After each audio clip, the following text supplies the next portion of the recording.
pour commencer, je voulais vous donner dans son intégralité une citation de Maupertuis que je vous avais cité, vous avez donné un complètement la dernière fois, donc qui est tiré du mémoire de 1744 et dans lequel il formule le principe de moindre action. Alors la citation complète est la suivante. « Je connais, dit Maupertuis, la répugnance que plusieurs mathématiciens ont pour les causes finales appliquées à la physique et l'approuvent même jusqu'à un certain point. Jusqu'à un certain point seulement. J'avoue que ce n'est pas sans péril qu'on les introduit. L'erreur où sont tombés des hommes tels que Fermat en les suivant ne prouve que trop combien leur usage est dangereux. On peut cependant dire que ce n'est pas le principe qui les a trompés, c'est la précipitation avec laquelle ils ont pris pour le principe ce qui n'en était que des conséquences. On ne peut douter que toute chose ne soit réglée par un être suprême qui, pendant qu'il a imprimé à la matière des forces qui dénotent sa puissance, l'a destiné à exécuter des effets qui marquent sa sagesse. Et l'harmonie de ces deux attributs est si parfaite que, sans doute, tous les effets de la nature se pourraient déduire de chacun pris séparément. Donc on pourrait tout expliquer soit par la mécanique, simplement l'action des forces, soit par les desseins, soit en se référant au dessein suprême de Dieu. Et l'harmonie des deux attributs est si parfaite que sans doute tous les effets de la nature se pourraient déduire de chacun pris séparément. Une mécanique aveugle est nécessaire, suit les desseins de l'intelligence la plus éclairée et la plus libre, et si notre esprit était assez vaste, il verrait également les causes des effets physiques, soit en calculant les propriétés des corps, soit en recherchant ce qu'il y avait de plus convenable à leur faire exécuter. Pour joindre l'étendue à la sûreté dans nos recherches, il faut employer l'un et l'autre de ces moyens. Calculons les mouvements des corps, mais consultons aussi les desseins de l'intelligence qui les fait mouvoir. Donc il faut faire simultanément ces deux choses. Calculer les mouvements des corps, consulter en même temps, pour reprendre la formulation de Maupertuis, les desseins de l'intelligence qui fait mouvoir les corps en question. Alors, j'en reviens à la question dont je voulais vous dire quelques mots aujourd'hui, c'est-à-dire peut-il y avoir une forme de téléologie qui peut être qualifiée de non métaphysique. Et avant d'entrer directement dans le vif du sujet, j'ai reproduit deux passages d'un texte récent du philosophe allemand Ernst Tugendhat qui concerne un problème qui nous a intéressé directement déjà pendant plusieurs séances. Donc c'est la question de la compatibilité ou de l'incompatibilité de la liberté avec le déterminisme. Alors si je m'y réfère, c'est parce que, d'abord à cause de la grande estime que j'ai pour Tugendhat de façon générale, et aussi parce que il défend une position qui peut être qualifiée de compatibiliste. Il fait partie des philosophes d'aujourd'hui qui défendent une position compatibiliste. Autrement dit, il pense qu'il n'y a pas de raison de désespérer de la possibilité de concilier véritablement la liberté avec le déterminisme, contrairement à ce qu'ont suggéré beaucoup de philosophes contemporains. En ce qui concerne l'incompatibilisme, c'est-à-dire l'idée qu'il n'y a pas d'espoir de réussir à concilier ces deux choses, il le caractérise comme étant une position, au fond, essentiellement négative. Ce qui caractérise l'incompatibilisme, c'est le fait de nier le compatibilisme en tant que solution possible. Donc, d'après lui, l'incompatibilisme, pour l'essentiel, affirme qu'il est impossible de concilier la liberté avec le déterminisme, mais ne donne pas de solution positive, ne donne pas de solution réellement positive à la question cruciale qui demeure et qui provient du fait que l'incompatibilisme oblige à se représenter plus ou moins la volonté libre comme une sorte de premier moteur, qui jouirait d'un privilège d'extraterritorialité complète, si on peut dire, par rapport à l'univers au monde de la causalité ordinaire. Alors pour en revenir à Tugendhat, qui défend par conséquent comme je viens de le dire, une position compatibiliste, il dit ceci à propos d'une distinction qui lui semble cruciale et que Leibniz lui-même fait. Le problème réel de la liberté du vouloir, dit-il, donc ce qu'on appelle en allemand Willensfreiheit, le problème qui a occupé les philosophes pendant des siècles n'est pas celui que l'on peut exemplifier par le fait de lever une main parce qu'on le veut. Donc ce n'est pas la question de savoir si je peux lever mon bras droit en ce moment parce que j'ai décidé de le faire, parce que je veux le faire. Donc ce n'est pas ça le problème de la liberté, ce n'est pas celui que l'on peut exemplifier par le fait de lever une main parce qu'on le veut, ce qui est un exemple de liberté de l'action et non de la volonté. Ça, c'est moi qui ai ajouté ce commentaire. Mais le problème de la liberté, c'est le problème de la responsabilité.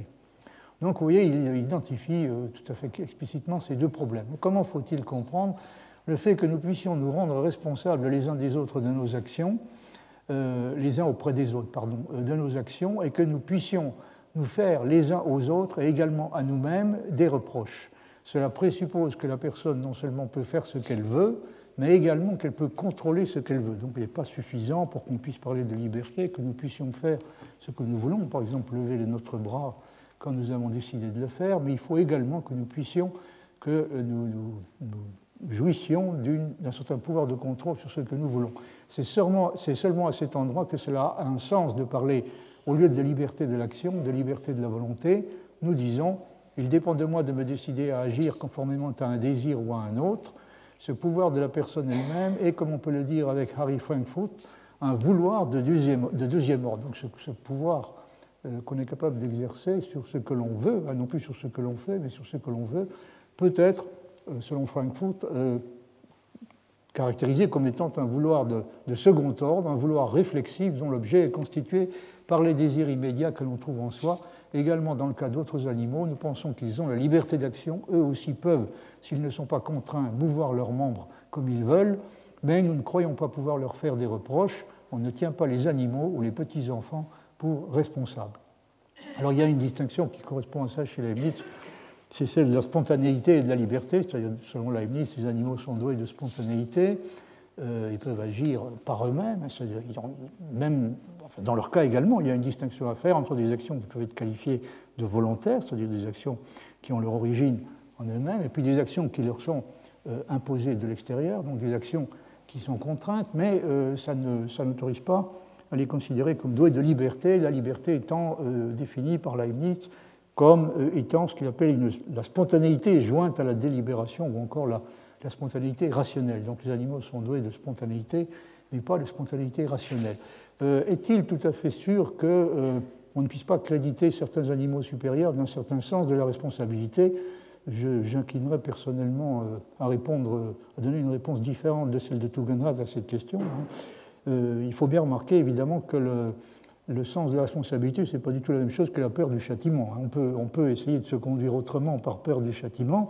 Ça ne veut pas dire qu'on se sent responsable de ce qu'on a fait et qu'on a le sentiment d'avoir mal agi. Néanmoins, je pense qu'on peut tout à fait légitimement se demander si certains animaux proches de l'homme ne seraient pas capables de développer, notamment sous l'effet de la vie en société, ne seraient pas capables de développer quelque chose comme un sens de la responsabilité. Enfin bon, je ne vais pas me lancer sur cette question. Alors, le problème de la liberté de la volonté, conclut Tugendhat, le problème de la liberté de la volonté n'est donc pas un problème qui concerne le vouloir en général, ce n'est pas un problème qui concerne la volonté en général, il se rapporte spécialement à cette capacité humaine qui est sous-entendue quand nous pouvons dire « il dépend de lui, d'elle ou de moi que », etc. Alors, un passage encore à propos d'un autre problème que nous avons rencontré fréquemment en discutant la conception de Leibniz, c'est la question de savoir s'il est vrai, dans quelle mesure il est vrai et est-ce qu'il est toujours vrai que l'on pouvait agir autrement. Quand on a agi d'une certaine façon, spécialement quand on a mal agi, parce que c'est surtout dans ce cas-là que la question se pose, dans quelle mesure est-il vrai qu'on pouvait agir autrement. Alors, Tugendhat dit ceci en conclusion de son article: le déterminisme bien compris ne conduit pas à mettre en doute le fait que la personne était dans un espace qui lui laissait une certaine latitude, ce qu'on appelle en allemand un Spielraum, c'est-à-dire, même si le déterminisme est vrai, ça n'exclut pas que la personne ait joui au moment considéré, a néanmoins joui au moment considéré littéralement d'une certaine aire de jeu, un Spielraum, ou une certaine latitude ou un certain espace, qui lui aurait permis réellement d'agir autrement. Donc, vous voyez, Tugendhat fait partie des gens qui pensent que même si le déterminisme est vrai, il n'oblige pas à répondre catégoriquement, à exclure catégoriquement la possibilité que l'agent moral ait agi au moment considéré, dans la situation considérée, autrement qu'il ne l'a fait. Donc le problème, à ses yeux, n'est pas le déterminisme, comme il est dit clairement dans la suite de ce passage. Il est vrai, dit Tugendhat, toujours possible que la personne n'ait réellement pas pu agir autrement, donc il arrive, il y a des situations dans lesquelles réellement on ne pouvait pas agir autrement, cet état de choses, continue-t-il, n'est toutefois réalisé que si le vouloir de la personne était sous une contrainte interne, et cela veut dire si elle n'était pas capable de diriger son action par des jugements de valeur, c'est-à-dire des raisons. Le droit de faire des reproches est donc réellement limité, mais pas par le déterminisme, mais par le fait qu'une personne n'est responsable que dans la mesure où elle a réellement la capacité de suspendre ses désirs immédiats et d'agir d'après des raisons. Et pour ce qui est de savoir si et dans quelle mesure cette capacité existe, ce n'est pas toujours clair. Je dirais même jusqu'à dire personnellement que c'est rarement clair, c'est-à-dire qu'il est la plupart du temps extrêmement difficile de savoir, même dans son propre cas, peut-être d'ailleurs encore plus, si on avait réellement ou non la possibilité d'agir autrement. Et je crois que Tugendhat a tout à fait raison de rappeler qu'on en sait généralement pas suffisamment sur ce point pour pouvoir se prononcer de façon catégorique, encore une fois, même dans son propre cas. Alors, de façon générale, donc, on peut affirmer qu'en dépit de ce qu'affirme le déterminisme, il y avait toujours, au moins en théorie, une possibilité d'agir autrement qui subsistait, mais pour ce qui est de se prononcer dans un cas particulier, là, ça devient beaucoup plus difficile, pour ne pas dire impossible. Dans le cas particulier, dit-il, quand une personne n'agit pas comme elle le doit, cela reste toujours une question ouverte de savoir si elle ne le voulait seulement pas ou ne le pouvait pas. Et donc ça, c'est une vraie question. Est-ce que la personne qui s'est mal conduite s'est conduite de cette façon simplement parce qu'elle n'a pas voulu agir autrement ou bien parce que réellement elle ne pouvait pas? Qu'une capacité existe, cela ne peut jamais être reconnu qu'en général par des tests, donc dans notre cas par l'observation, qui permet de reconnaître si et dans quelle mesure une personne peut modifier son comportement par des raisons et par l'effort. On doit donc distinguer entre deux questions, celle de savoir ce qui est impliqué dans la liberté de vouloir, et je n'ai traité ici que de cela, donc encore une fois pour lui, le vrai problème de la liberté, c'est au fond le problème de la responsabilité, c'est-à-dire le problème de la liberté de vouloir, pas de la liberté d'action. Donc, on doit distinguer entre deux questions, celle de savoir ce qui est impliqué dans la liberté de vouloir, et je n'ai traité ici que de cela, et la question de savoir jusqu'où elle va. Alors, il y a ces deux problèmes, donc il y a la question de la liberté de vouloir qu'il faut distinguer de la liberté d'action, et puis il y a la question de savoir jusqu'où va la liberté de vouloir, et plus particulièrement jusqu'où elle va dans un cas particulier. Et Tugendhat conclut, elle ne va sans doute souvent pas aussi loin que l'on croit, et cela peut amener à ne pas en user trop légèrement avec le cruel instrument des reproches adressés à d'autres et à soi-même. Je suis enclin personnellement à penser effectivement que c'est un instrument qu'il faudrait utiliser dans les deux cas, aussi bien à l'égard d'autrui qu'à l'égard de soi-même, avec plus de circonspection qu'on ne le fait généralement. Mais encore une fois, il me paraît tout à fait exact. Je pense que Leibniz est tout à fait conscient de ça, que de façon générale, on ne sait pas. On ne sait pas jusqu'à quel point, dans une situation donnée, on est ou on n'est pas en mesure on était ou on n'était pas en mesure d'agir autrement qu'on l'a fait. Donc on ne sait pas, on ne peut pas savoir généralement avec certitude jusqu'à quel point on est fondé à s'adresser des reproches. Alors je reviens maintenant, donc, tout à fait, après cette parenthèse, tout à fait directement au problème dont je voulais traiter aujourd'hui, c'est-à-dire la question de savoir s'il peut ou non y avoir une forme de téléologie qui mériterait d'être qualifiée de non métaphysique.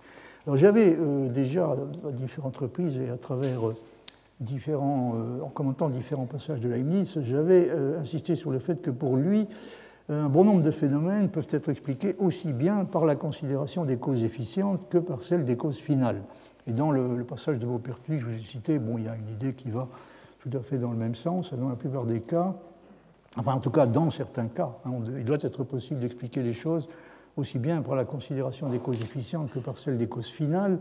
Et dans le passage de Maupertuis que j'ai cité, Maupertuis au fond dit qu'il y a des situations dans lesquelles on doit pouvoir constater simultanément en quelque sorte l'action des causes finales et l'action des causes efficientes. Alors en tout cas, ce qui est clair, c'est que aussi bien pour Maupertuis, qui est peut-être sur ce point simplement plus prudent que Leibniz, mais en tout cas pour Leibniz c'est tout à fait clair, il ne peut pas y avoir de conflit réel entre les deux modes d'explication. L'explication pour les causes efficientes. Ah pardon, excusez-moi, il y a encore une chose que je voulais vous dire avant de revenir sur la question de la téléologie. Oui, c'est à propos de... J'étais allé peut-être un peu trop vite à propos d'une question dont je vous avais parlé la dernière fois, c'était la question de savoir avec quoi au juste la liberté est incompatible. Enfin, avec quoi au juste pourrait-elle être, le cas échéant, incompatible? Est-ce que c'est avec la nécessité ou est-ce que c'est avec le caractère aveugle de la nécessité? Alors, première possibilité, la liberté est incompatible avec la nécessité, et naturellement, ça entraîne immédiatement une distinction à faire une distinction entre différentes espèces de nécessité. Et pour résumer les choses de façon très schématique, en réponse à cette question, on peut constater que, premièrement, la liberté est sûrement incompatible avec la nécessité que Leibniz appelle logique, géométrique ou métaphysique, qui exclut radicalement la possibilité de faire autrement, puisque cela constituerait une contradiction logique. Ainsi, il y avait une nécessité logique d'agir de telle ou telle manière. S'il y avait une nécessité de cette sorte, alors faire autrement serait une contradiction logique. Ça impliquerait une contradiction. Par conséquent, la liberté est sûrement incompatible avec ce type de nécessité. Pour autant, en tout cas, qu'elle implique la possibilité de faire autrement. Mais la liberté pourrait, deuxièmement, également être incompatible avec la nécessité physique. Et beaucoup de philosophes ont pensé qu'elle l'était. Enfin, troisièmement, elle pourrait même être incompatible avec la nécessité morale. Si on estime que la liberté, pour être réelle, devrait impliquer la possibilité de choisir, si on le veut, autre chose que le plus grand bien apparent. Il y a des philosophes qui ont pensé que la liberté est incompatible, en fin de compte, même avec la nécessité morale, parce que être libre, ça signifie pouvoir choisir autre chose que le bien. Pouvoir choisir, en tout cas, autre chose que le plus grand bien, ça implique la possibilité de choisir un bien moins grand, ou même carrément de choisir un mal. Alors, il y a des philosophes qui pensent que la vraie liberté, ce qu'ils appellent la vraie liberté, est incompatible avec les trois espèces de nécessité. C'est-à-dire, non seulement la nécessité logique, ce qui va de soi pour tout le monde, mais également la nécessité physique, telle qu'elle s'exprime, par exemple, dans l'idée du déterminisme causal, et enfin même avec la nécessité morale. Alors, si maintenant on a tendance à penser que ce qui est incompatible avec la liberté n'est pas la nécessité en tant que telle, mais seulement le caractère aveugle de la nécessité. Alors, la situation, à ce moment-là, est la suivante. Premièrement, si la liberté, si ce qui constitue une menace pour la liberté est seulement le caractère aveugle de la nécessité, premièrement, cela exclut à nouveau clairement la nécessité logique, géométrique ou métaphysique, qui est la seule forme de nécessité qui soit réellement brute. Leibniz la qualifie assez fréquemment de cette façon. Il dit que c'est une nécessité qui est absolue et qui s'oppose de ce point de vue à la nécessité hypothétique, mais on peut également la qualifier de nécessité brute parce que c'est une forme de nécessité qui est complètement étrangère au monde de la valeur et de la perfection. Elle n'a rien à voir avec ce monde-là, avec le monde du bien et de la valeur. Mais qu'en est-il pour ce qui concerne la nécessité physique? La nécessité physique dont on peut dire qu'elle comporte déjà un aspect moral. Il arrive d'ailleurs à Leibniz de dire que la nécessité physique est aussi, peut aussi d'une certaine façon être comprise comme une nécessité morale. Donc on ne pourrait pas la qualifier de nécessité brute dans le sens dans lequel on le fait avec la nécessité logique, géométrique ou métaphysique. Donc c'est une nécessité, encore une fois, qui comporte déjà un aspect moral, puisque les nécessités physiques et également les exceptions qu'elles peuvent comporter ponctuellement, si Dieu, par exemple, a décidé de faire une exception à un endroit donné, à un moment donné, sous la forme d'un miracle. Donc aussi bien les nécessités physiques que les exceptions qu'elles peuvent comporter ponctuellement sont le résultat d'une application du principe du meilleur. Donc cette nécessité-là comporte, pourrait-on dire, déjà un aspect moral. Enfin, troisièmement, pour ce qui est des nécessités morales, elles ne peuvent évidemment, dans cette hypothèse, c'est-à-dire dans l'hypothèse où ce qui constitue un danger pour la liberté n'est pas la nécessité, mais le caractère aveugle de la nécessité, eh bien les nécessités morales dans cette hypothèse ne peuvent représenter évidemment une menace réelle pour la liberté. Donc vous voyez que la seule forme de nécessité qui pose réellement un problème difficile et sérieux dans cette affaire est finalement la nécessité physique, ou ce que nous appellerions, nous, plus généralement, la nécessité naturelle, pour autant qu'elle s'oppose à la fois d'un côté à la nécessité logique et de l'autre à la nécessité morale. Bon, ça c'est juste pour essayer d'être un peu plus précis sur les choses que je vous avais dites la dernière fois.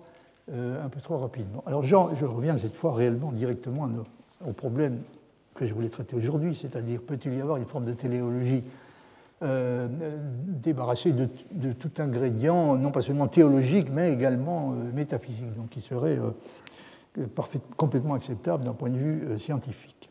Alors, vous avez sous les yeux, là, en haut de la page, un passage dans lequel Leibniz parle de l'harmonie qui existe entre ces deux règnes, hein, celui des causes efficientes et celui des causes finales. Un des nombreux passages où il le fait, c'est dans le Tentamen Anagogicum. Il dit ceci: c'est pour cela que j'ai coutume de dire qu'il y a, pour parler ainsi, deux règnes dans la nature corporelle même qui se pénètrent sans se confondre et sans s'empêcher. Donc ils restent distincts et ils ne se font pas obstacle l'un à l'autre. Le règne de la puissance, suivant lequel tout se peut expliquer mécaniquement par les causes efficientes lorsque nous en pénétrons assez l'intérieur, et aussi le règne de la sagesse, suivant lequel tout se peut expliquer architectoniquement, pour ainsi dire, par les causes finales lorsque nous en connaissons assez les usages. Et c'est ainsi que l'on peut non seulement dire avec Lucrèce que les animaux voient parce qu'ils ont des yeux, mais aussi que les yeux leur ont été donnés pour voir, donc le deuxième type d'explication étant une explication typiquement finaliste, une explication par les causes finales. Donc on peut dire soit que les animaux voient parce qu'ils ont des yeux, soit que les yeux leur ont été donnés pour voir, quoique je sache, dit Leibniz, que plusieurs n'admettent que le premier pour mieux faire les esprits forts. Cependant, ceux qui entrent dans les détails des machines naturelles ont besoin d'une grande prévention pour résister aux attraits de leur beauté, et Galien même, ayant connu quelque chose de l'usage des parties des animaux, en fut tellement ravi d'admiration qu'il crut que de les expliquer était autant que de chanter des hymnes à l'honneur de la divinité. Et j'ai souvent souhaité qu'un habile médecin entreprît de faire un ouvrage exprès dont le titre, ou du moins le but, pourrait être Hymnus Galeni, hymne de Galien. Bon, alors, vous voyez que Leibniz, lui, pour sa part, ne trouve aucune espèce de réticence à admettre l'explication par les causes finales et ne perçoit aucun risque de confrontation dommageable entre les deux types d'explications, l'explication par les causes efficientes et l'explication par les causes finales. Il lui arrive même de dire que d'une certaine façon, tous les phénomènes peuvent être expliqués aussi bien par les causes efficientes que par les causes finales. Tous les phénomènes. Il y a un passage au moins où il dit ça, bien que, précise-t-il, certains d'entre eux, certains de ces phénomènes soient expliqués plus facilement par une des espèces de causes et l'autre par l'autre. Alors c'est un passage que je crois que j'avais déjà cité l'année dernière, qui m'a toujours beaucoup intrigué, qui se trouve dans les opuscules et fragments inédits publiés par Couturat. Comme dit Leibniz, tout se peut expliquer dans la géométrie par le calcul des nombres et aussi par l'analyse de la situation, mais que certains problèmes sont plus aisément résolus par l'une de ces voies et d'autres par l'autre. De même, je trouve qu'il en est ainsi des phénomènes. Tout se peut expliquer par les efficientes et par les finales, mais ce qui touche les substances raisonnables, Leibniz avait écrit aussi d'abord homme, esprit, âme raisonnable, etc. Tout ce qui touche les substances raisonnables s'explique plus naturellement par la considération des fins, comme ce qui regarde les corps ou ce qui regarde les autres substances s'explique mieux par les efficientes. Vous voyez que là, il va très loin, plus loin qu'il ne le fait d'habitude, parce qu'il a l'air de dire que même le comportement des substances raisonnables pourrait s'expliquer par les causes efficientes. Mais évidemment, l'ambiguïté, il pourrait s'expliquer jusqu'à un certain point. Pourrait-il s'expliquer complètement? Non, évidemment non, si on exige en outre une explication de la raison pour laquelle les lois qui gouvernent le comportement des substances raisonnables sont ce qu'elles sont. Si on veut expliquer pas seulement les phénomènes, mais également les lois, ce que certains recommandent prudemment d'éviter. Il y a beaucoup de savants, beaucoup de scientifiques et d'épistémologues, historiquement parlant, ont conseillé d'éviter de se poser des questions, de se satisfaire déjà d'avoir réussi à découvrir les lois qui gouvernent les phénomènes, et ont recommandé de s'abstenir de chercher en outre à savoir pourquoi les lois sont ce qu'elles sont. Mais maintenant, si on veut avoir une explication des raisons pour lesquelles les lois qui sont en vigueur, en l'occurrence celles qui gouvernent le comportement des substances raisonnables, à supposer qu'on se propose de soumettre complètement ce comportement des substances raisonnables à la causalité efficiente, si on veut avoir une explication des raisons pour lesquelles les lois causales qui gouvernent le comportement en question sont ce qu'elles sont, alors on ne pourra sûrement pas répondre à la question en termes de causalité efficiente. Donc il y a un problème qui se pose. Est-ce que Leibniz veut dire littéralement que le comportement des esprits, par exemple, pourrait en principe s'expliquer entièrement par la considération des causes efficientes, mais seulement avec beaucoup plus de difficultés. C'est sûr, il est certain que ça serait beaucoup plus difficile. Il serait beaucoup plus difficile donc de donner une explication de cette sorte, mais en outre, l'explication serait, pour les raisons que je viens de rappeler, évidemment incomplète. Alors la réponse à cette question n'est pas facile du tout. Leibniz semble à d'autres moments s'exprimer comme s'il n'y avait aucun espoir de réussir à rendre compte des actions des êtres rationnels sans faire intervenir de quelque façon que ce soit les causes finales. Et il exclut, comme on l'a vu, l'existence de lois universelles subalternes de forme causale, au sens de la causalité efficiente, qui serait capable de faire pour les actions libres des substances raisonnables l'équivalent de ce que les lois de la nature font pour les mouvements des corps. Je vous ai cité des passages pour qu'ils disent très clairement ce genre de choses, notamment, on les trouve notamment dans les opuscules et fragments inédits, et Leibniz dit clairement qu'il n'y a pas de loi universelle subalterne, c'est-à-dire de loi naturelle, si vous voulez, de forme causale, dans un sens qui ferait intervenir, qui se rapporterait strictement à la cause, où il serait question uniquement de causalité efficiente, donc il n'y a pas de loi subalterne de forme causale, en ce sens-là, qui serait capable de faire pour les actions libres des substances raisonnables exactement la même chose que ce que les lois de la nature, les lois physiques, font pour les mouvements des corps. Donc vous voyez que là, la position de Leibniz est réellement difficile à déterminer. Alors un autre passage où le problème est évoqué, c'est toujours dans le Tentamen Anagogicum. Vous voyez le deuxième paragraphe. Cette considération du Leibniz nous fournit le véritable. Alors la considération en question, c'est une considération qui porte également sur un point qui tient vraiment à cœur à Leibniz, c'est que les lois de la nature ne sont pas indifférentes. Elles n'ont pas été choisies de façon indifférente, elles ont été choisies en référence au principe du meilleur, donc elles résultent d'une application du principe du meilleur, et c'est ce qui autorise à leur attribuer un statut intermédiaire entre celui des nécessités qui sont de l'espèce logique, géométrique ou métaphysique, c'est-à-dire les nécessités absolues, et des décrets qui auraient un statut qui serait comparable à celui de pure convention, des décrets qui seraient purement conventionnels. Elles occupent une position intermédiaire entre ces deux extrêmes. Cette considération du Leibniz nous fournit le véritable milieu dont on a besoin pour satisfaire à la vérité aussi bien qu'à la piété. L'on sait qu'il y a eu des philosophes habiles qui n'ont reconnu dans l'univers que ce qui est matériel. Il y a en échange des théologiens savants et zélés qui, choqués de la philosophie corpusculaire et non contents de réprimer les abus, ont cru être obligés à soutenir qu'il y a des phénomènes dans la nature qu'on ne saurait expliquer par les principes de mécanique, comme par exemple la lumière, la pesanteur, la force élastique.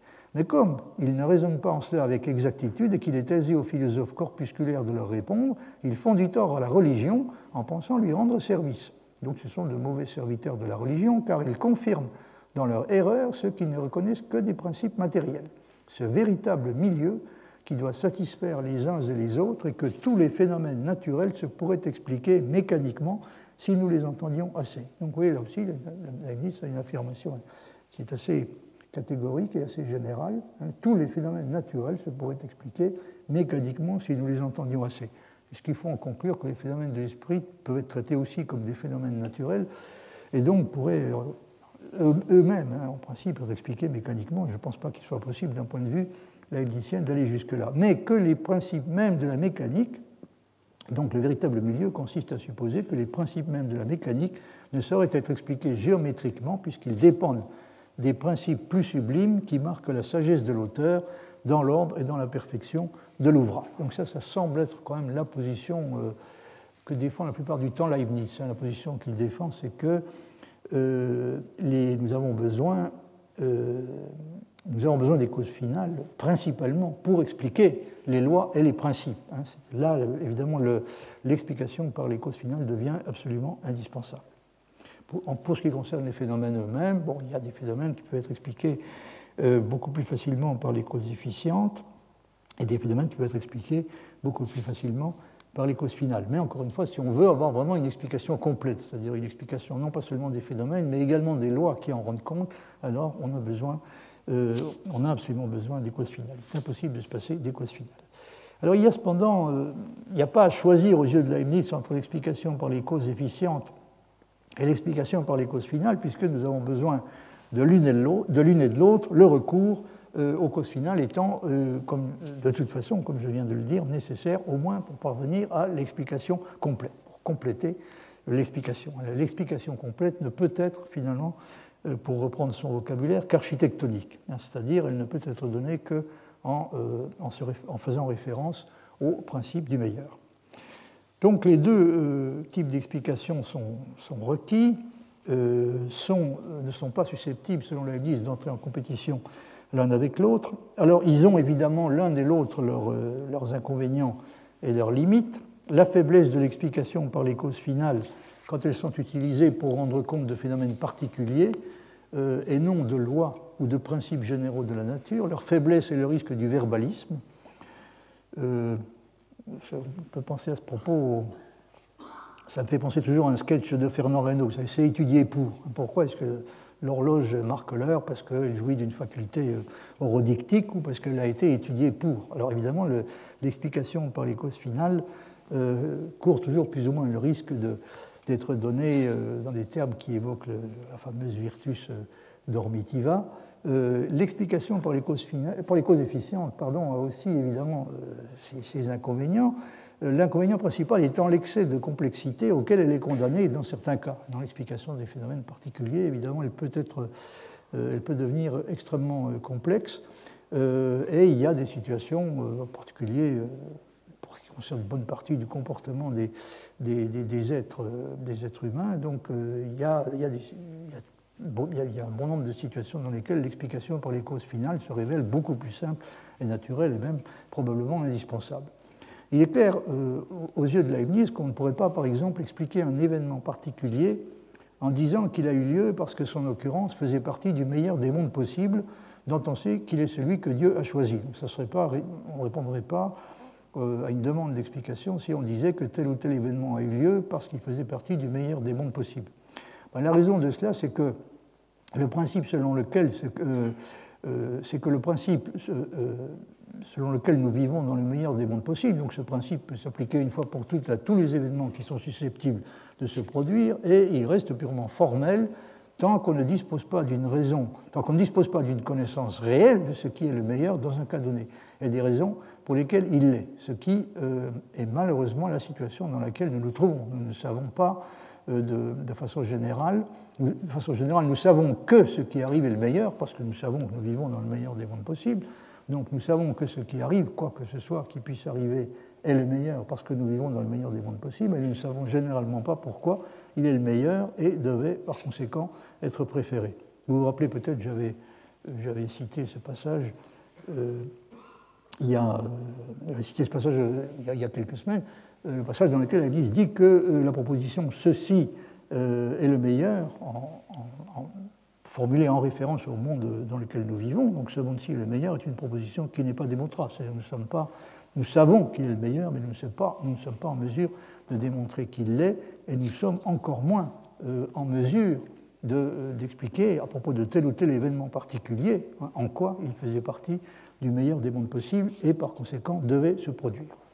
La tendance générale de Leibniz sur ce type de questions est de recommander donc la question de l'usage respectif qu'il convient de faire de l'explication par les causes efficientes et de l'explication par les causes finales. Sa tendance générale est de recommander de pousser dans tous les cas le plus loin possible l'explication par les causes efficientes, aussi difficile et même à première vue impossible qu'elle puisse sembler. On peut du reste avoir parfois dans ce domaine de bonnes surprises et découvrir par exemple que des mécanismes relativement simples peuvent expliquer des effets dont seules des considérations empruntées à la finalité semblaient à première vue en mesure de rendre compte. C'est un point sur lequel Leibniz insiste souvent. Il dit qu'il se peut que, il y a des exemples qui vont dans ce sens, il se peut qu'on soit surpris agréablement par les possibilités de l'explication mécanique et qu'on découvre qu'elles sont beaucoup plus grandes qu'on aurait tendance à le croire spontanément. Donc il y a des effets qui à première vue semblent requérir absolument l'explication par la finalité et qui en réalité peuvent être expliquées, et dont on découvre en réalité, en se donnant un peu de mal, qu'elles peuvent être expliquées de façon entièrement mécanique. On ne peut donc en aucun cas, d'un point de vue leibnizien, invoquer le fait que l'explication ultime fera nécessairement intervenir en dernier ressort les causes finales, et que l'on aura par conséquent besoin, à un moment donné, de celle-ci si on veut compléter et achever l'explication. On ne peut en aucun cas invoquer ce fait pour dévaloriser la recherche des causes efficientes ou essayer de diminuer ses prétentions et ses ambitions légitimes. Donc là, il ne faut pas se méprendre sur la position que défend Leibniz. Il cherche évidemment à réhabiliter, notamment contre Descartes, l'explication par les causes finales, mais cela ne le conduit en aucun cas à diminuer l'importance de l'explication donnée en termes de causalité efficiente. Donc il continue à affirmer qu'il faut essayer de la pousser jusqu'à ses plus extrêmes limites, qui sont probablement beaucoup plus reculées qu'on a tendance généralement à le supposer. Il y a des lois de la nature qui donnent l'impression, en tout cas c'est l'impression qu'on a à l'époque, qui donnent l'impression de porter déjà dans leur formulation elle-même la marque de la finalité. C'est le cas en particulier des principes de maximum et de minimum et même des principes de conservation. Les principes de cette sorte peuvent aisément donner le sentiment que la nature elle-même cherche à son insu à réaliser des fins d'une certaine sorte.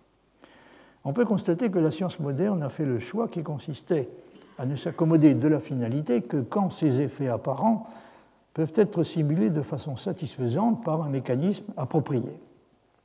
Mais ce n'était évidemment pas l'attitude de Leibniz. Toute la question est de savoir si les considérations qui font intervenir explicitement ou implicitement la finalité, dont tout le monde, y compris les modernes, admet qu'elles peuvent être autorisées à jouer un rôle heuristique et régulateur, la question est de savoir si elles peuvent également prétendre jouer un rôle véritablement constitutif.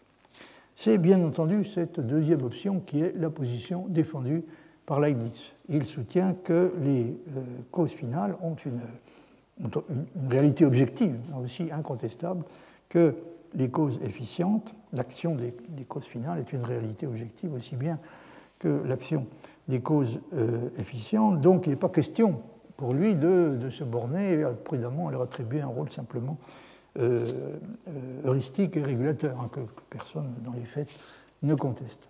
Alors vous voyez sur ce point ce que dit Mach dans l'évolution de la mécanique, dont j'ai retraduit un passage, donc c'est le début du deuxième paragraphe, le principe de Maupertuis, etc. Mais il faut que je vous donne quand même la traduction française. Alors Mach dit ceci, le principe de Maupertuis, il s'agit du principe appelé principe de moindre action, donc le principe de Maupertuis aurait sans doute bientôt disparu de la scène, seulement Euler a utilisé l'incitation. Donc Euler a suivi l'incitation donnée par Maupertuis, ce qui a conduit à une amélioration considérable de la situation. L'homme vraiment important qu'il était, il s'agit d'Euler, suggère discrètement que Maupertuis n'était probablement pas quelqu'un d'aussi important. L'homme vraiment important qu'il était a laissé au principe son nom, a Maupertuis la réputation de l'invention et a fait à partir de cela un nouveau principe réellement utilisable. Ce que Maupertuis avait en tête est difficile à expliquer tout à fait clairement. Ce que Euler veut dire, on peut le montrer facilement sur des exemples simples.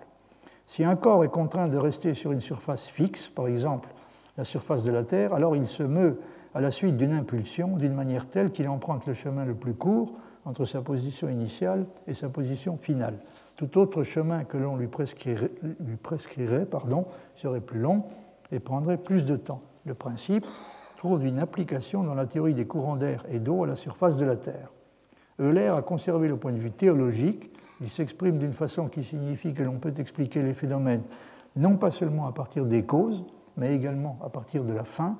Et Euler lui-même n'éprouve aucune espèce de réticence à l'égard de l'utilisation des causes finales.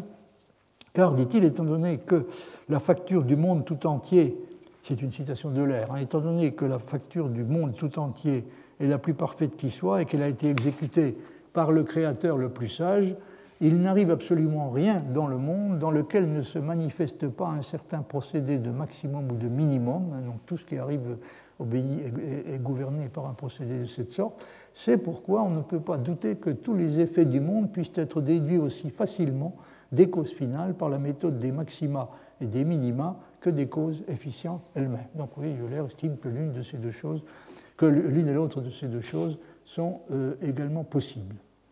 Et il dit même aussi facilement, c'est-à-dire on doit pouvoir utiliser l'un ou l'autre de ces deux modes d'explication, l'explication par les causes efficientes et l'explication par les causes finales, on doit pouvoir les utiliser aussi facilement l'un que l'autre. Alors la suite du texte de Marr continue en disant « Pendant tout le XVIe et le XVIIe siècle, jusque vers la fin du XVIIIe siècle, on était enclin à voir partout dans les lois physiques une disposition particulière du Créateur. Mais une transformation progressive des conceptions ne peut pas échapper au regard de l'observateur attentif. Alors que chez Descartes et Leibniz, la physique et la théologie sont encore mélangées de bien des façons, on voit se manifester par la suite un effort net, non certes pour éliminer l'élément théologique, mais pour le dissocier de l'élément physique. L'aspect théologique est relégué au début ou à la fin d'une recherche physique. L'aspect théologique est concentré autant que possible sur la création, afin de gagner à partir de là de l'espace pour la physique. N'en déplaise à Marr, je pense que c'est un mouvement qui est déjà tout à fait observable chez Leibniz. Il cherche déjà très clairement à cantonner, si on peut dire, l'élément théologique au début. Après, bon, tout peut se passer de façon mécanique. J'ai insisté là-dessus, donc je n'y reviens pas. Mais en tout cas, il y a bel et bien eu effectivement un changement du genre de celui que Marr évoque. Vers la fin du XVIIIe siècle, écrit-il, il s'est produit une inflexion qui saute aux yeux extérieurement, qui a l'air de constituer une étape franchie d'un seul coup, mais qui au fond n'est qu'une conséquence nécessaire de l'évolution indiquée.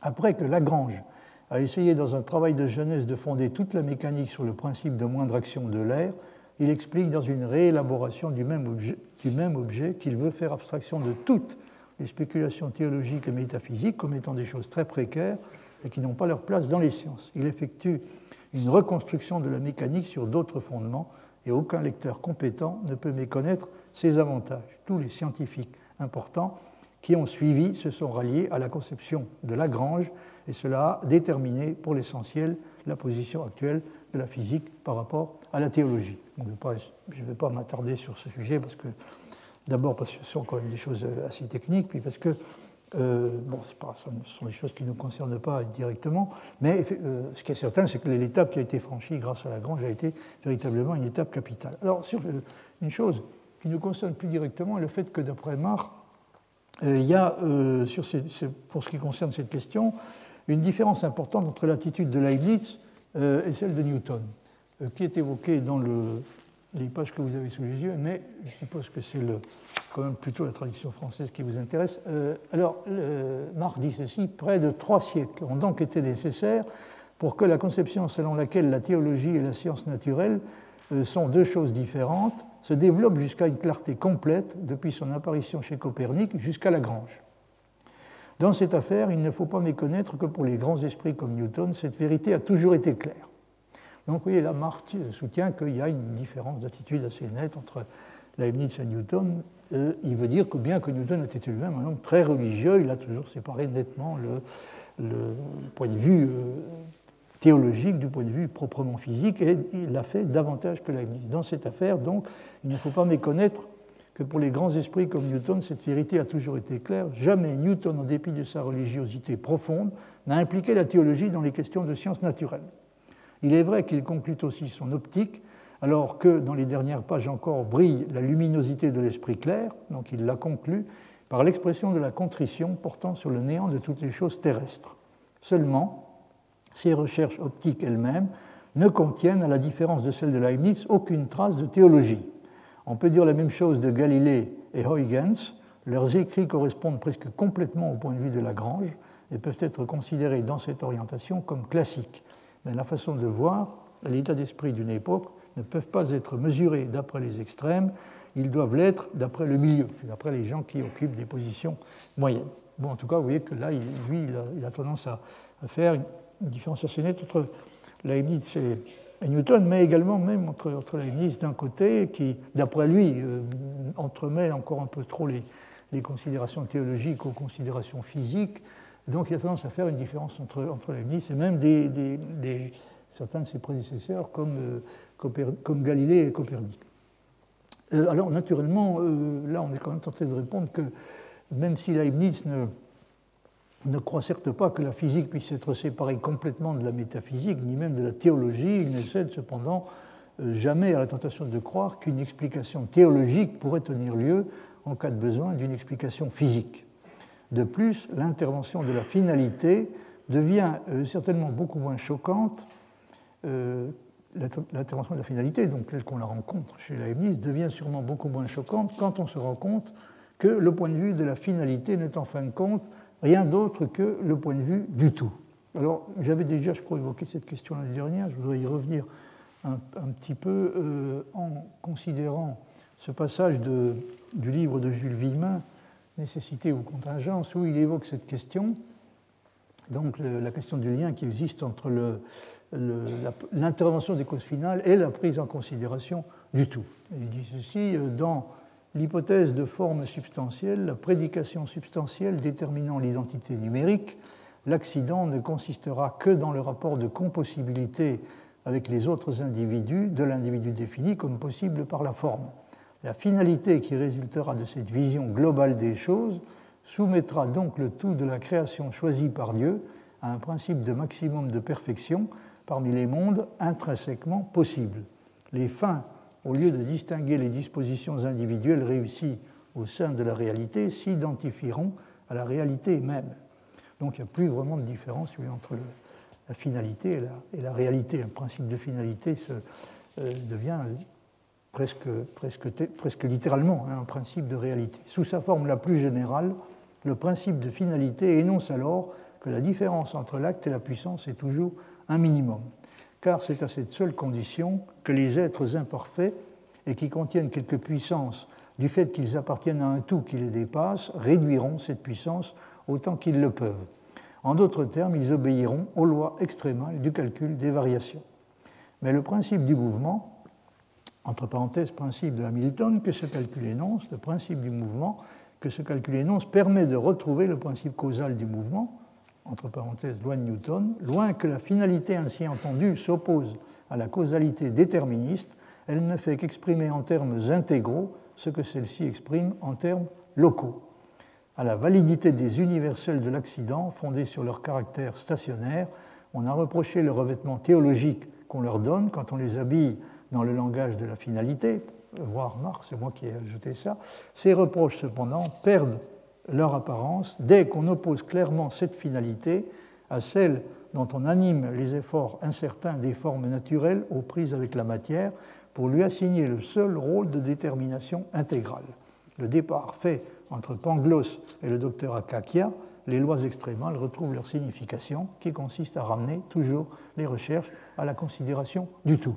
Donc c'est un passage qui est très technique et qui exigerait un commentaire très long, mais ce qui nous intéresse, c'est surtout l'idée qu'au fond, le point de vue de la finalité, c'est, dans cette perspective, coïncide avec le point de vue du tout, c'est-à-dire dès qu'on remplace la considération des détails par la considération du tout, on est amené à introduire quelque chose qui ressemble fortement à la finalité et qui même, d'une certaine façon, se confond avec elle. Alors l'allusion qui figure à la fin donc, concerne un épisode dont je vous ai parlé, c'est-à-dire quand Maupertuis, en 1744, a formulé le principe de moindre action, il a été accusé d'avoir plagié Leibniz par un de ses collègues de l'Académie de Berlin, qui s'appelait Koenig, si je me souviens bien. Alors il s'en est suivi une querelle extrêmement violente. Frédéric II a pris position pour Maupertuis et du coup a décidé l'exclusion de Koenig de l'Académie. Voltaire, en revanche, a pris position contre Maupertuis. Il semble d'ailleurs qu'ils avaient été dans une position de rivalité amoureuse auprès d'Émilie du Châtelet, donc ce qui n'a pas amélioré les choses. Donc Voltaire a pris position assez violemment contre Maupertuis, qu'il a caricaturé sous le nom de docteur Akakia. Alors Akakia, en grec, ça veut dire innocence, absence de malice.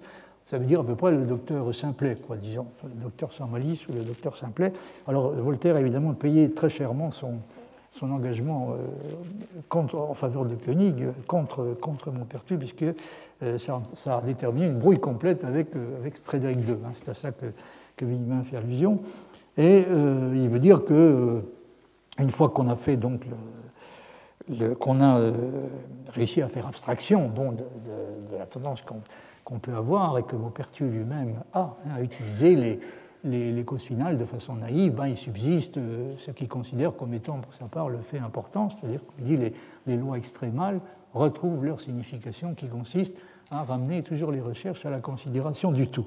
Alors il se trouve que c'est un point auquel Mach lui-même était tout à fait sensible, ce qui n'a pas échappé à Villemin. Peu de choses d'ailleurs de façon générale lui échappent. Alors il s'agit d'un passage, donc c'est le deuxième paragraphe qui nous concerne, où Mach dit ceci: on peut soulever avec raison la question si le point de vue théologique qui a conduit à l'énonciation des principes de la mécanique, si donc ce point de vue théologique était un point de vue erroné, comment se fait-il que ces principes soient néanmoins pour l'essentiel corrects? Comment se fait-il que ce soit des principes corrects en dépit du fait qu'ils ont été inspirés par une orientation qui était ouvertement théologique? On peut répondre aisément à cela. Premièrement, la vision théologique n'a pas fourni le contenu des principes, mais seulement déterminé la coloration de l'expression, alors que le contenu a été obtenu par l'observation. C'est de la même façon qu'aurait agi une autre vision dominante, par exemple une vision mercantile, qui a probablement exercé aussi une influence sur le mode de pensée de Stévin. Ce que veut dire Marc est à peu près ceci: si vous croyez en Dieu, que vous pensez que Dieu est un sage administrateur des choses terrestres, vous aurez tendance à supposer qu'il applique une espèce de principe d'économie. Et naturellement, le principe de la moindre action est un principe d'économie. Il considère que tout ce qui a lieu dans la nature a lieu avec une dépense minimale d'action. C'est la quantité, dit Maupertuis, que la nature ménage, qu'elle utilise avec parcimonie. Donc, si vous êtes croyant, vous penserez qu'il va y avoir dans le déroulement des phénomènes naturels un principe d'économie qui est tel. Mais vous pourriez penser ça aussi si vous êtes inspiré par l'idée de l'économie marchande. Ça vous amènera de façon presque aussi naturelle et inévitable à supposer que la nature fait comme une sage ménagère, par exemple, qui administre sa maison en économisant le plus possible. Donc, c'est ce que Mach veut dire quand il dit que la théologie, l'intervention de la théologie donc, a conféré une certaine coloration au principe ou a déterminé sa forme, mais n'a pas affecté son contenu. Deuxièmement, dit-il, la conception théologique de la nature elle-même doit son origine au désir d'adopter un point de vue plus englobant, donc à un désir qui est également propre à la science naturelle et qui se concilie tout à fait bien avec les buts de celle-ci. Si, par conséquent, la philosophie de la nature théologique doit être caractérisée comme une entreprise malheureuse, comme une retombée à un niveau culturel inférieur, nous n'avons tout de même pas besoin de rejeter la racine saine dont elle est sortie, qui n'est pas différente de celle de la vraie science naturelle. Mais je ne vous ai pas donné le... Excusez-moi, texte français. Bon, comme je viens de vous le lire, je vais vous montrer la suite. Effectivement, dit Mach, la science de la nature ne peut parvenir à rien par la seule considération du détail si elle ne dirige pas aussi de temps à autre son regard vers les grands ensembles. Donc vous voyez, il insiste sur le fait qu'il est tout à fait légitime de vouloir passer de temps à autre de la considération du détail à la considération du tout. Les lois de la chute des corps galiléennes, le principe des forces vives de Huygens, le principe des déplacements virtuels, le concept de masse lui-même, n'ont, comme nous nous en souvenons, pu être obtenus que grâce à une façon de considérer les choses alternant entre le détail et le tout des processus naturels. On peut, lors de la reproduction des processus naturels mécaniques dans les pensées, c'est-à-dire lorsqu'on essaie de construire une représentation mentale des processus naturels mécaniques, c'est à ça que fait allusion Mach, donc on peut, lors de cette reproduction mentale des processus naturels mécaniques, partir des masses individuelles, des lois élémentaires, et composer l'image du processus. Mais on peut également s'en tenir aux propriétés du système tout entier, c'est-à-dire aux lois intégrales. Mais étant donné que les propriétés d'une masse contiennent toujours des relations à d'autres masses, que par exemple dans la vitesse et l'accélération réside déjà une relation au temps, donc au monde tout entier, on reconnaît qu'il n'y a, à proprement parler, pas du tout de loi élémentaire pure. Il serait donc inconséquent de vouloir exclure comme moins sûr le regard pourtant indispensable sur le tout, sur des propriétés plus universelles. Nous exigerons seulement plus un principe nouveau est universel et plus sa portée est grande, nous exigerons seulement, compte tenu de la possibilité de l'erreur, des preuves d'autant meilleures pour lui. Donc vous voyez que Marr va suffisamment loin quand même dans cet effort méritoire de réhabilitation de la finalité, c'est-à-dire en fait du point de vue du tout. La finalité, en tout cas, pour autant qu'elle résulte, la finalité ou l'apparence de référence à la finalité, pour autant qu'elle résulte de la volonté de ne pas s'en tenir aux détails et de considérer aussi le tout. Alors sur l'importance de cette considération du tout, vous voyez ce passage de Villemin que je crois que j'avais également cité l'année dernière, sur lequel il est utile de dire peut-être à nouveau un mot. Alors Villemin prend acte du fait que la considération du tout est précisément le titre d'un paragraphe de Marr, et il dit ceci, c'est là le propre titre d'un paragraphe de Marr. Deux remarques sont cependant nécessaires ici.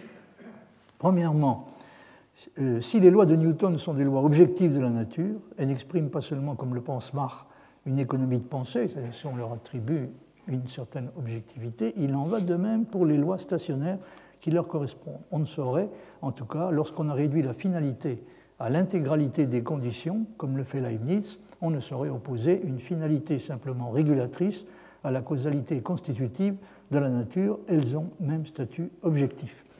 Donc, ce qui résulte de cette façon d'interpréter l'intervention de la finalité dans la formulation même des lois de la nature, ou en tout cas des principes de la nature, ce qui résulte de ça est qu'on est obligé de traiter les deux espèces de causes sur un pied d'égalité.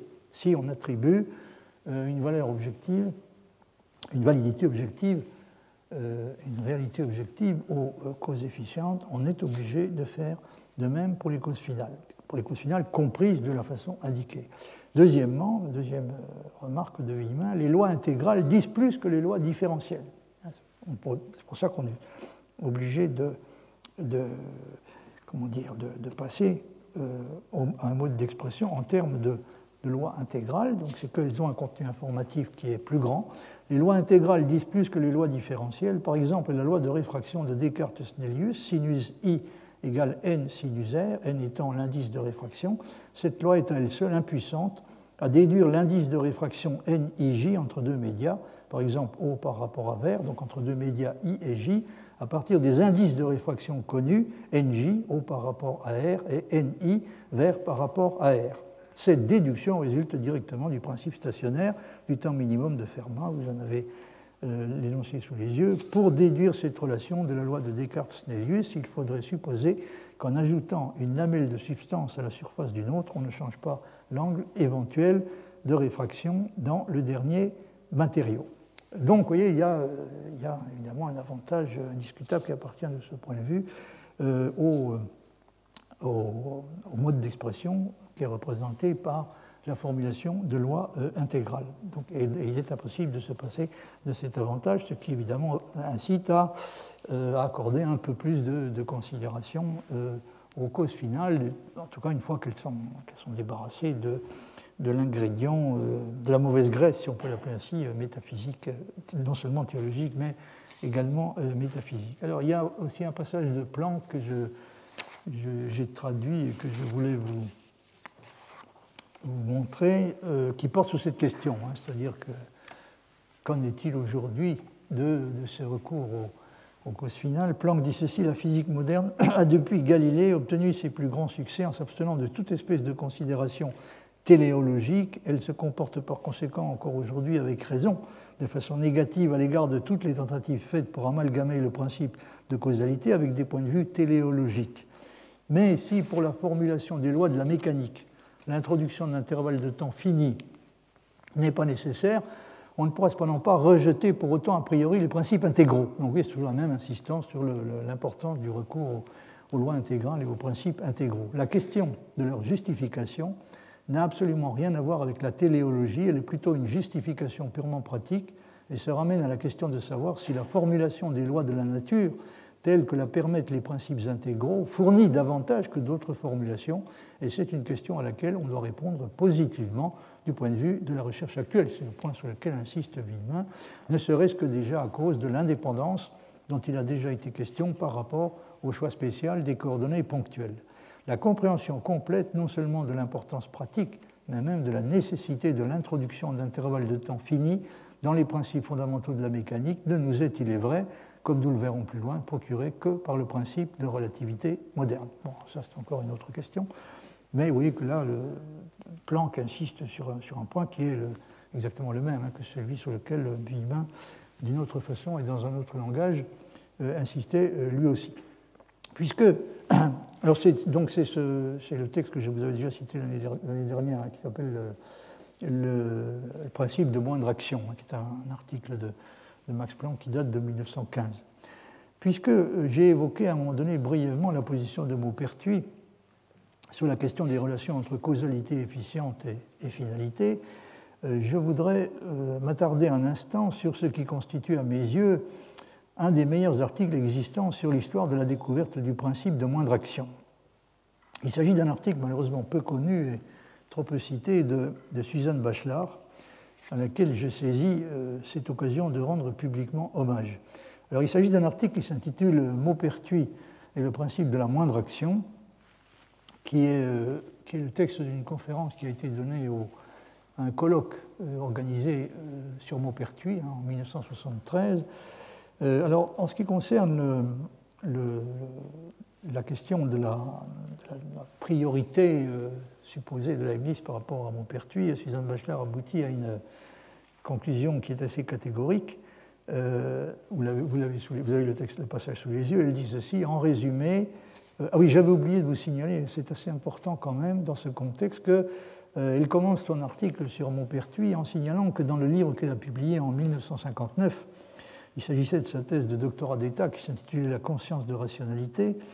Alors, elle rappelle dans son article que dans ce travail, elle a, je cite, essayé de montrer que l'idée qui inspire le calcul des variations s'inspire d'une nette téléologie. L'idée qui inspire le calcul des variations s'inspire d'une nette téléologie. C'est donc une idée qu'elle avait développée dans la conscience de rationalité. Si je la comprends bien, ce qu'elle veut dire au fond, c'est que ça pourrait bien être le calcul variationnel qui fournit finalement la forme moderne non métaphysique de la téléologie.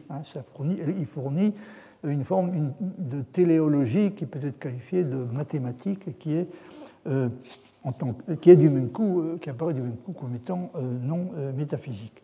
Alors c'est du reste, vous en doutez, pour cette raison que je m'étais risqué l'année dernière à vous parler un peu du calcul des variations et de la relation qui existe entre l'idée fondamentale qui l'inspire et la démarche de Leibniz, pas seulement dans les mathématiques et la physique, mais peut-être plus encore dans la métaphysique. Alors pour en revenir donc à la question de la querelle de priorité qu'il y a eu entre les partisans de Maupertuis et ceux de Leibniz, vous avez sous les yeux la conclusion de Suzanne Bachelard. En résumé, dit-elle, mis à part la lettre à Hermann, dont l'authenticité est contestée, donc il s'agit d'une lettre supposée de Leibniz à Hermann, dont Koenig faisait état, mais dont il n'a pas pu produire l'original. Donc, mis à part la lettre à Hermann, dont l'authenticité est contestée, tous les textes de Leibniz invoqués par les défenseurs de la priorité de Leibniz sur Maupertuis concernant l'énoncé du principe de moindre action ne nous ont pas paru pouvoir donner crédit à une telle thèse. Au lieu de dire tous ne nous ont pas, aucun ne nous a paru pouvoir donner crédit à une telle thèse. Le principe d'optique énoncé par Leibniz en 1682, qui au premier abord prêterait le plus au rapprochement avec le principe de moindre action, ne peut s'accorder avec lui que par un pur hasard, comme le disait Euler. D'ailleurs, bien que Leibniz affirme la proportionnalité de la vitesse de la lumière et de la résistance des milieux, il n'a songé aucunement à introduire la notion de vitesse dans l'énoncé de son principe.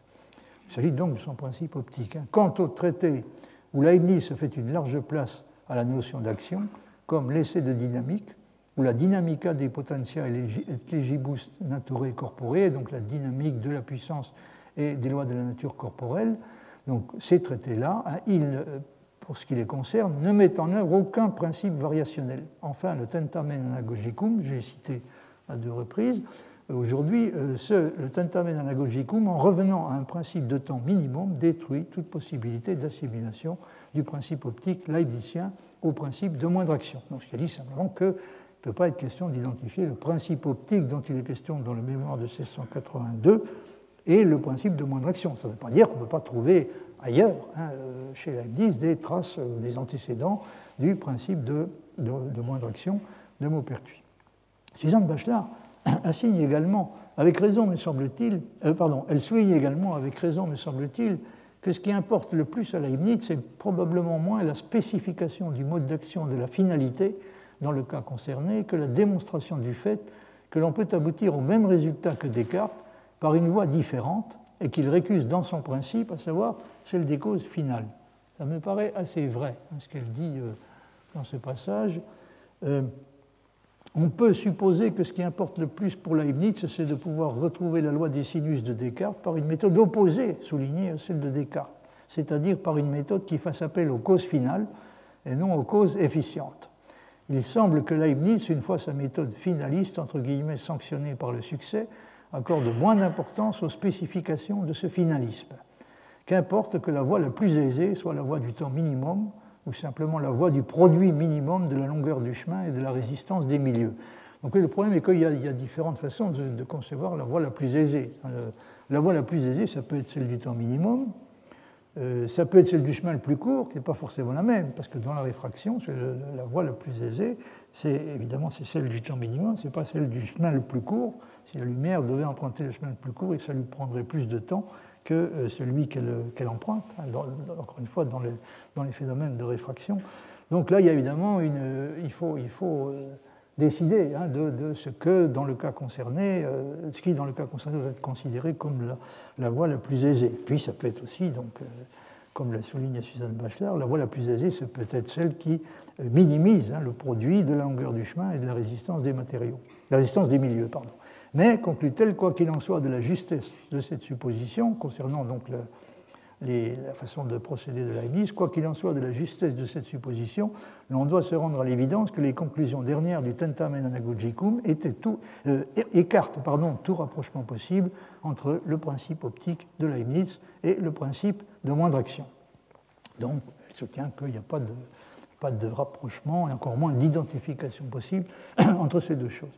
Alors le premier principe, je vous l'avais dit l'année dernière, qu'on s'accorde généralement à reconnaître comme un principe variationnel de physique mathématique est le principe de Fermat. Le principe que Fermat avait formulé en 1662. Et comme j'en avais déjà parlé, donc je me contenterai, je ne reviendrai pas là-dessus, je me contenterai de citer ce que dit Suzanne Bachelard à propos de la spécificité de la démarche de Fermat, comparée à celle de Descartes. Vous voyez ce qu'elle dit dans ce passage. Fermat conçut qu'il était possible de déterminer le trajet des rayons lumineux par un principe d'économie, à savoir que, citation, la nature agit toujours par les voies les plus courtes. Le chemin que suit la lumière pour aller d'un point à un autre est tel qu'il soit parcouru en un minimum de temps. Donc, ce n'est pas le chemin le plus court, c'est le chemin qui est parcouru en un minimum de temps, et ce n'est pas le chemin le plus court en longueur. Au terme de sa démonstration, Fermat retrouvait la même loi de proportion que Descartes. Le principe de Fermat a prévalu et l'explication de Descartes ne conserve aucune valeur. Bon, historiquement parlant, c'est peu contestable. Vous voyez encore ce passage, toujours sur le même sujet. L'intérêt du principe de Fermat pour l'épistémologue nous semble résider dans la situation suivante. Fermat n'a pas peur de proclamer les intentions téléologiques qui dirigeaient son principe dans une époque dominée par le mécanisme cartésien. Effectivement, c'est tout à fait remarquable de l'attitude de Fermat. Il n'est pas du tout gêné par l'idée d'avouer clairement ses préoccupations et ses intentions téléologiques. Mais ce qui nous semble nouveau, c'est le commentaire de Suzanne Bachelard, ce qui nous semble nouveau n'est pas que Fermat ait fait revivre un principe de finalité de la nature, déjà affirmé dans l'Antiquité, c'est le fait que le principe de Fermat est effectivement un principe sur lequel se fonde une explication mathématique, soulignée, des phénomènes de la nature. Or, ce qui pourrait sembler choquant, d'un point de vue moderne, dans l'intervention d'une notion et d'un principe de finalité dans l'explication d'un processus physique, devient beaucoup plus acceptable quand on se rend compte que le point de vue de la finalité n'est en fait rien d'autre que le point de vue du tout. Et Suzanne Bachelard fait sur ce point la même constatation que Villemin à propos de la signification réelle du principe de Hamilton. Vous voyez ce qu'elle dit. dans ce passage, le mouvement réel est un mouvement qui se distingue des mouvements fictifs. Il est caractérisé par le fait que la variation de l'action au sens de Hamilton est nulle quand on passe de ce mouvement à des mouvements fictifs voisins. Cette régularité remarquable, entre guillemets, du mouvement réel se révèle quand des problèmes essentiellement globaux sont posés. C'est quand on a à résoudre des problèmes globaux que cette particularité se révèle. C'est pourquoi nous pensons que le finalisme métaphysique étant rejeté, il ne faut pas en conclure qu'il ne reste dans un principe comme celui de Hamilton qu'un simple langage finaliste. Le langage finaliste moderne traduit en vérité le sens global des problèmes étudiés. Le langage finaliste moderne traduit en vérité le sens global des problèmes étudiés.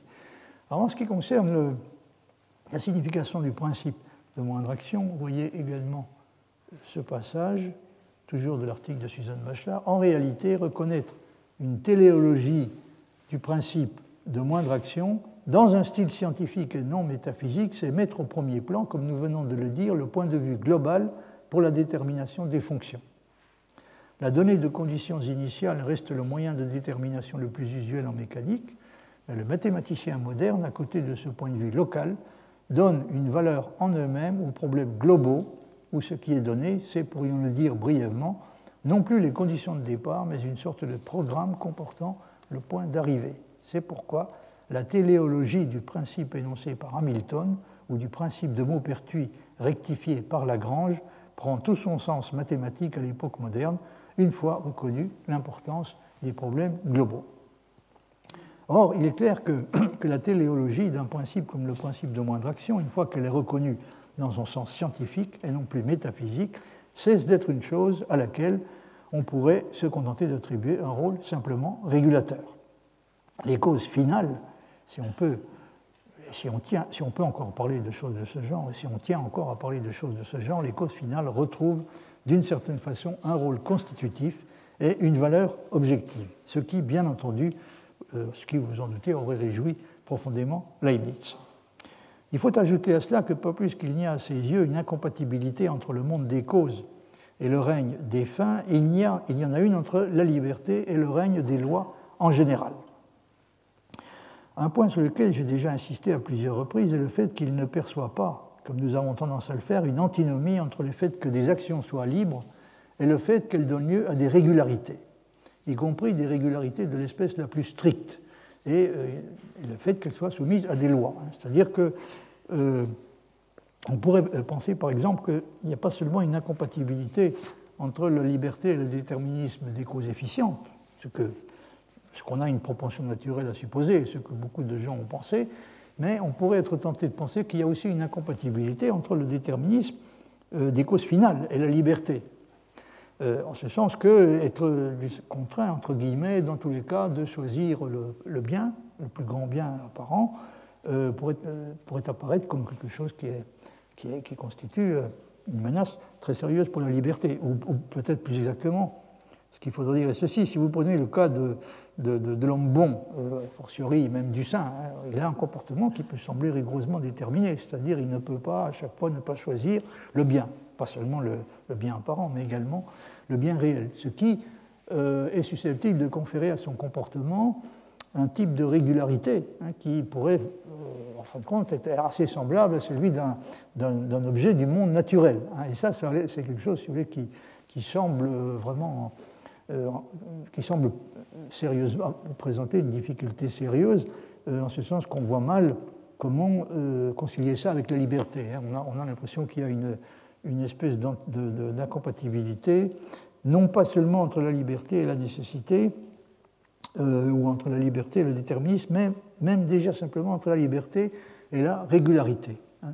Alors c'est quelque chose qui, en fait, ne gêne pas du tout Leibniz. Il n'y a rien qui soit plus éloigné de sa conception de la liberté que l'idée que l'acte libre par excellence est l'acte gratuit, c'est-à-dire l'acte qui n'obéit à aucune autre règle que celle de l'inspiration et de l'instant. J'avais déjà cité des passages où ce genre de choses est souligné très très clairement, et c'est vraiment une chose à laquelle Leibniz tient particulièrement. C'est bien entendu une raison de plus de ne pas supposer que l'intervention de la liberté ne peut manquer d'introduire des complications et des perturbations dans le cours régulier et ordonné des choses. Rien de tel n'est à craindre pour Leibniz. Alors, dans l'abrégé qui a été ajouté à la fin de la troisième partie de la Théodicée, Leibniz écrit ceci. Vous avez le passage sous les yeux. On nie la majeure de cet argument. Alors, l'argument, c'est un argument que Leibniz est amené à discuter, qui s'énonce à peu près de la façon suivante. Quiconque ne peut manquer de choisir le meilleur n'est point libre. Or, Dieu ne peut manquer de choisir le meilleur. Il ne pouvait pas ne pas créer le meilleur des mondes possibles. Par conséquent, il n'était pas libre.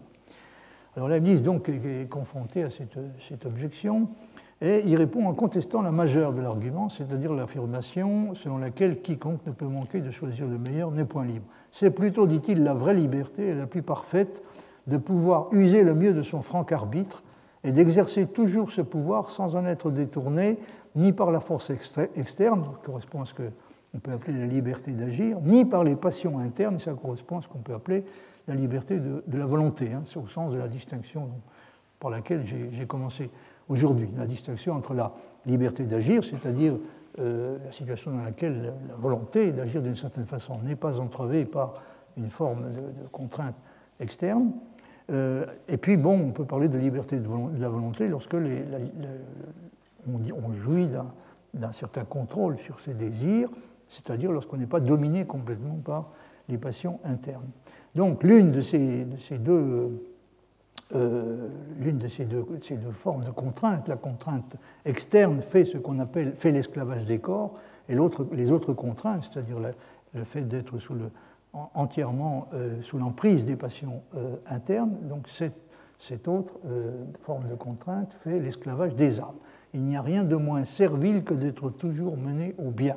Il n'y a rien de moins servile que d'être toujours mené au bien et toujours par sa propre inclination, sans autre contrainte et sans aucun déplaisir. Et ça, c'est un des passages où Leibniz formule, on ne peut plus clairement sa position. Il n'y a aucune espèce il n'y a absolument rien qui s'oppose qui constitue une menace pour la liberté dans le fait d'être toujours mené au bien, d'être d'une certaine façon, de ne pas pouvoir jamais faire autre chose que le bien.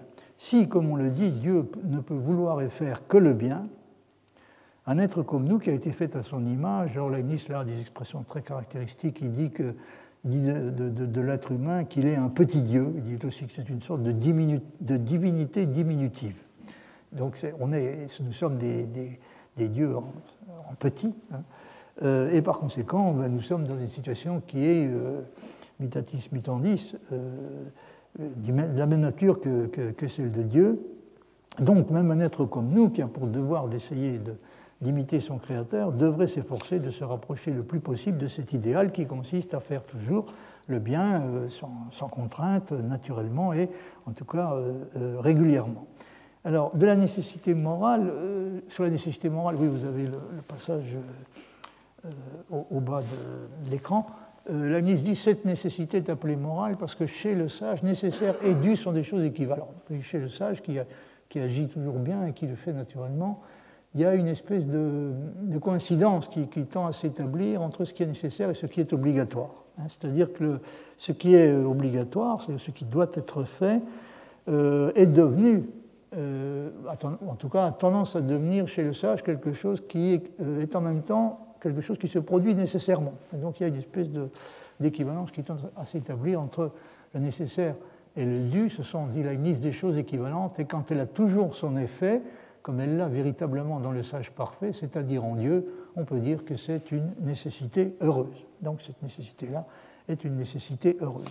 J'avais insisté l'année dernière sur le fait que quand on lit des passages de ce genre, on mesure évidemment à quel point la position de Leibniz s'est éloignée de celle de Kant. Il n'est aucunement gêné par l'idée d'un être qui ferait en quelque sorte le bien naturellement, en suivant à chaque fois sa propre inclination, sans effort et sans déplaisir. Cela ne compromet à ses yeux ni la liberté de l'agent, ni la valeur morale de l'action effectuée. Même un être dont la vie morale serait gouvernée par une sorte de loi naturelle, parce que c'est au fond à ça qu'on finit par aboutir, même un être dont la vie morale, qui serait celle d'un homme de bien, serait gouverné par une sorte de loi naturelle qui a pour conséquence qu'il fait toujours le bien et est d'une certaine manière incapable de faire le mal. Même un être de cette sorte n'en serait pas moins libre et le serait même plus que n'importe qui d'autre. Vous voyez par exemple ce passage qui est tiré d'un texte qui s'appelle Initia et Specimina Scientiae Novae Generalis, où la liste dit « Autant que nous avons des lumières et agissons suivant la raison, autant serons-nous déterminés par les perfections de notre propre nature, et par conséquent, nous serons d'autant plus libres que nous serons moins embarrassés du choix. » Et là, vous voyez, on arrive presque à dire on est d'autant plus libre qu'on a moins le choix. C'est-à-dire qu'on a une constitution et des dispositions telles qu'on ne peut pas faire, on ne peut même pas envisager de faire autre chose que le bien. Alors il y a évidemment beaucoup de philosophes qui auraient tendance à dire que dans une situation de ce genre, qu'un homme qui se trouve dans une situation de ce genre n'est pas véritablement libre, parce que la liberté implique véritablement le pouvoir de choisir, en l'occurrence de choisir quelque chose qui peut être sensiblement différent, complètement différent du plus grand bien réel ou même simplement apparent. Donc ça ne gêne pas du tout Leibniz, évidemment, qui est pour sa part tout à fait prêt à admettre qu'on peut être d'une certaine façon à la fois parfaitement libre et parfaitement déterminé. Alors une des raisons pour lesquelles la liberté peut sembler incompatible avec le déterminisme, elle pourrait l'être en fait non seulement avec le déterminisme des causes efficientes, mais également avec celui des causes finales, comme je disais il y a un instant. Il ne faut pas perdre de vue que même le déterminisme des causes finales peut sembler poser un problème pour la liberté et même constituer un obstacle à la liberté. Alors une des raisons pour lesquelles donc, on peut avoir le sentiment qu'il y a là un problème et que la liberté est souvent perçue comme étant en quelque sorte l'antithèse de la régularité. Or, le déterminisme implique que les mêmes causes agissant dans des circonstances identiques doivent nécessairement produire les mêmes effets et peut sembler de ce point de vue en contradiction avec l'idée même de la liberté. L'année dernière, j'avais appelé ça la conception du caporal Trim, en référence au roman de Lawrence Stern, La vie et les opinions de Tristram Shandy. Alors c'est un passage qui se situe vers la fin du roman, qui concerne... Donc le problème posé, c'est que l'oncle Toby se demande s'il doit ou non épouser la veuve Wadman. Il n'est pas tellement décidé, puis la veuve Wadman a de son côté un problème également très difficile à résoudre, parce qu'elle sait que l'oncle Toby, qui était un homme de guerre, a été victime d'une blessure qui se situe à un endroit du corps qui pourrait avoir comme conséquence chez lui une incapacité de remplir ce qu'on appelle son devoir conjugal. Alors donc elle ne sait pas trop si elle doit l'épouser, elle aimerait bien, mais elle n'est pas sûre qu'elle doit le faire. Puis lui, alors il est terriblement hésitant. Et le caporal Trim... Alors oui, je signale en passant que j'ai constaté avec une certaine surprise que Wittgenstein était un admirateur du roman de Stern, La vie et les opinions de Tristram Shandy, ce qui peut sembler un peu étonnant parce qu'il ne semblait pas avoir été doué particulièrement pour l'humour, pour le sarcasme sûrement, mais l'humour pas tellement. Mais en plus, il admirait particulièrement le personnage il avait un faible pour le personnage du caporal Trim. Alors dans cette circonstance, le caporal Trim essaie de dissuader l'oncle Toby de se marier et il lui explique que... Il lui dit à peu de choses près que quand on est en prison, c'est pour longtemps et même quelquefois c'est pour toujours. Alors il le met donc sérieusement en garde contre la tentation de se marier. Et alors l'oncle Toby, évidemment, est assez hésitant. Cela est vrai, dit mon oncle, regardant tristement la maison de Madame Wadman. Donc il aimerait quand même bien l'épouser. Rien n'est si terrible que d'être enfermé toute la vie et rien de si doux que la liberté.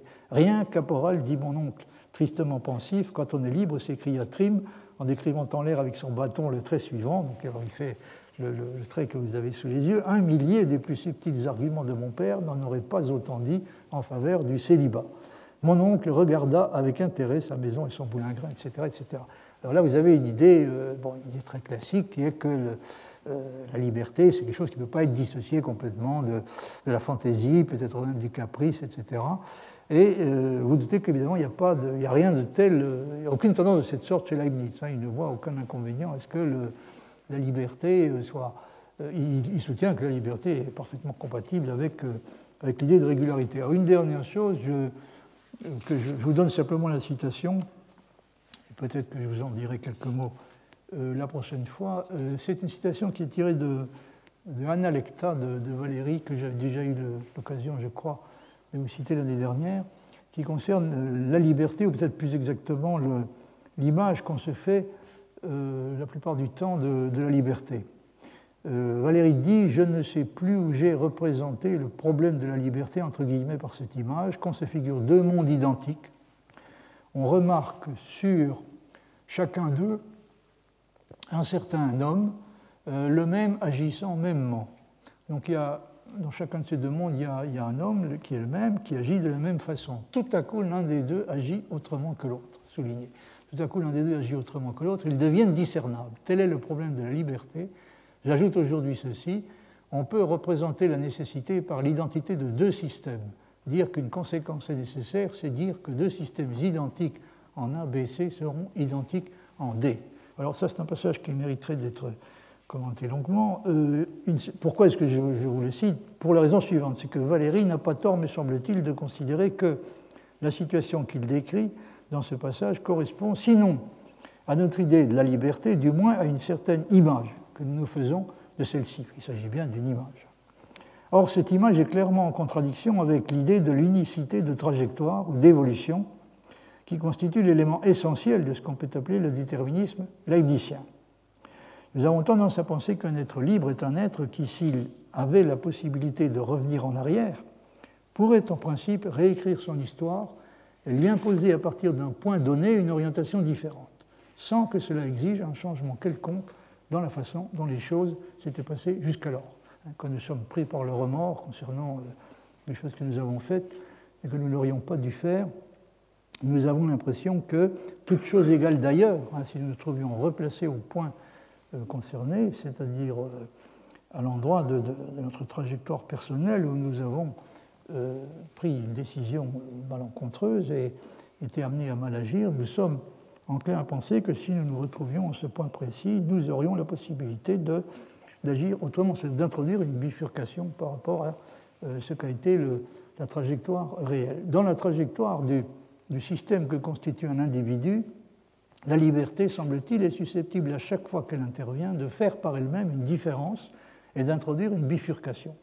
Mais, comme nous l'avons vu, Leibniz se soutient que l'histoire d'un individu était inscrite de toute éternité dans sa notion et n'aurait pu en aucun cas être différente de ce qu'elle a été, ce qui, à ses yeux, ne l'empêche nullement, cette histoire donc, de l'individu ne l'empêche nullement d'avoir été influencée de façon importante et même déterminante par des décisions libres. Pour Leibniz, il y a une unicité complète de l'évolution, qui est aussi bien celle de l'évolution qui a conduit à un état donné que celle de l'évolution qui aura lieu à partir de cet état. On peut formuler cette idée de la façon suivante. Un état donné de l'univers est toujours suivi et également précédé par la même histoire des transitions d'état. Cette condition exprime la croyance que Laplace exprimera en disant que nous pouvons et devons considérer l'état présent de l'univers comme l'effet de son état antérieur et comme la cause de l'état qui suivra. Vous avez parlé l'année dernière donc, de ce que dit Laplace en relation avec Leibniz. Alors, à ce propos, vous voyez par exemple ce passage que je crois que vous avez aussi cité. Et étant donné, dit Leibniz, que toute série ordonnée implique une règle de continuation ou une loi de progression, Dieu, en examinant à fond n'importe quelle partie de la série, voit par le fait en elle toutes les choses qui précèdent et toutes celles qui suivent. Et pourtant, la liberté des esprits n'est pas supprimée par là. Donc, le fait que l'unicité de trajectoire, aux yeux de Leibniz, ne constitue en aucune façon corriger la faute d'orthographe, mentalement la faute d'orthographe qui se trouve à la fin, et pourtant la liberté des esprits n'est pas supprimée par là. Donc pour lui, il n'y a pas de difficulté. Hein. Il peut très bien y avoir à la fois l'unicité de la trajectoire effectuée par l'individu au cours de sa vie et la liberté des esprits. Hein. C'est-à-dire cette trajectoire peut néanmoins avoir été bel et bien influencée, infléchie de différentes façons par des décisions libres. Or, la suite des états par lesquels passe une substance individuelle dans le cours de son existence est, ne l'oublions pas, est elle-même une série ordonnée au sens indiqué par Leibniz.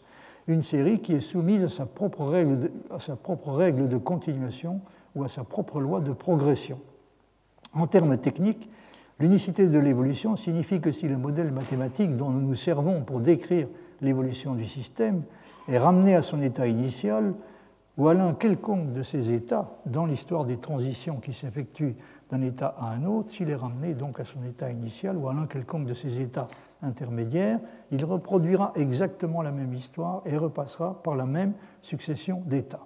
Autrement dit, une fois spécifiées les conditions initiales et les conditions aux limites, il n'y a réellement qu'une seule évolution possible, et la même chose est vraie si on considère le système dans son état terminal et se demande par quelle succession d'états il est passé pour y arriver.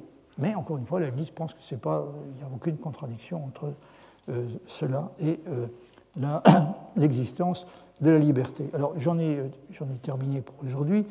La prochaine fois, je reviendrai sur un problème dont j'avais déjà commencé à vous entretenir, mais il faudra que nous le regardions de beaucoup plus près. C'est le problème crucial dans la philosophie de Leibniz de la distinction entre les vérités de raison et les vérités de fait. Donc j'en ai terminé pour aujourd'hui. Je vous remercie de votre attention.